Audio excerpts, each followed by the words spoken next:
at mawala ka na. Kasi yun lang eh. Sa ngayon, di ba, nagkaroon ng isipan sa mga kababayan natin na siya lang ang nakapag-implicate kay Speaker Romualdez. Yan ang...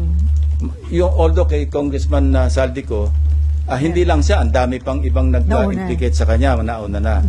Pero ang importante rito, in-implicate niya si dating Speaker Romualdez at nag-iisa siya nakapag-implicate. Pagkatapos nawala siya. So kung ang hangarin mo is talagang logical conclusion, which is to prosecute and convict former Speaker Romualdez, dapat nandito siya. Hindi man sa Blue Ribbon, kung inisip niyang hindi siya makapagtiwala sa Blue Ribbon, humarap man lang siya sa DOJ, humarap man lang siya sa Ombudsman.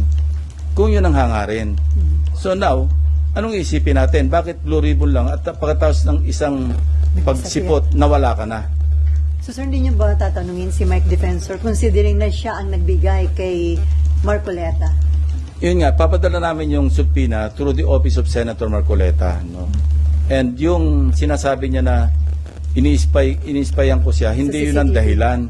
Gusto ko lang makita, kaya pinareview ko yun para makita ko, baka sakaling may nakakakilala o makikilala natin yung kasabay niyan dumating. So, so incidental na lamang yon na sinalubong pala siya ng staff ni Senator Marcoleta, dinala sa opisina niya, nag-stay for a while, tapos nanood ng hearing do sa gallery hanggang sa tinawag siya, 10:27 I think.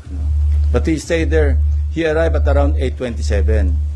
At saka yung CCTV, this is a public place. Yung Senado. Huwag tayong magtaka, alam na natin na merong CCTV dyan. Kayo mismo na mamonitor nyo kami pag dumarating na kami, di ba? Kaya minsan nakaabang na kayo sa second floor. So this is an open area. No? And, you know, meron tayong jurisprudence tungkol sa CCTV footages. Yun yung Ople versus Torres. Ang tawag doon, ang doctrine doon, yung reasonable expectation of privacy. Meaning, pag nasa public place ka, i-expect mo naman na yung privacy mo mako-compromise, no?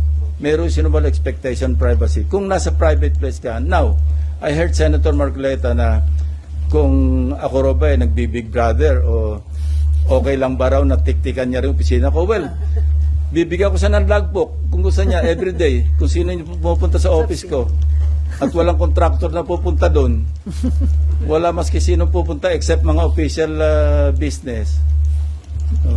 Public place to eh. Wag tayong maging onion skin na lalabas yung mga bisita natin o kung sino yung mga pinatawag natin. Dahil CCTV yan eh. Okay, last question, Neymar. Sir, mag-a-apply po ba dun kay Guteza yung pag hindi po siya sumipot after the subpoena ay warrant of arrest yung next? Meron na siyang problema sa prosecution service ng DOJ. Why? Because meron ng resolution yung RTC, Executive Judge ng Manila, na nagre-recommend na siya sumailalim sa preliminary investigation for falsification of documents. So, let's leave it at that. Now, hindi naman siya, ibig sabihin, pumunta siya rito on his own volition. Para gipitin pa siya na i-issue siya ng subpoena and then warrant of arrest, papakontempt. I don't want to go there.